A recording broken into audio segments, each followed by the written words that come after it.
So last episode, one of you guys asked me to do a tutorial on color grading, and I decided I'm going to do it a little bit differently. Instead of just talking about color grading today, I'll be talking about how to color grade faster and more efficiently. Ever since I started making these vlogs, I've realized I gotta speed up my color grading workflow, because usually I take a whole day to color grade, you know, a short film or something like that, sometimes even longer than that. And these vlogs I've been color grading and correcting in about 20 minutes. So my first tip for you would be to just use LUTs or lookup tables. Now there's plenty of LUTs out there, free and paid. Sorry, I'm getting attacked by mosquitoes. But there's a lot of garbage LUTs, so you have to be careful which ones you choose. But generally you can pick up a bunch of really good LUTs for really low price, or generally just free. Basically what you can think of them as is they're just color grading presets.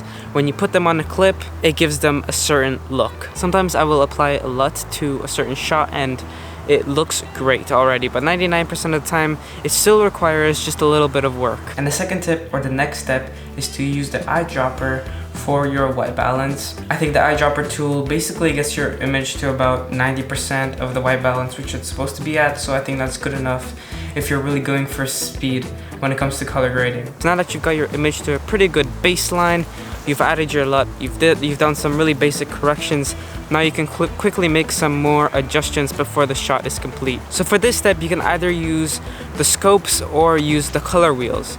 And my preferred way is usually to use the scopes, because I feel like I get more control and they're much faster and easier to use since we're going for efficiency and speed. What you're going to be doing is just dragging down the shadows, pumping up the highlights, and then playing around with the midtones till the image looks correct. Of course, always look at your lumetri scopes. Generally, you're just pushing a little bit more contrast into your image. This is a quick and easy step. And tip number 4, or step number 4, is to look at your lumetri scopes the whole time when you're doing this. You want to make sure that your blacks reach 0 and your whites 100. That's a rule of thumb of getting your image to its best potential, but don't always look at it.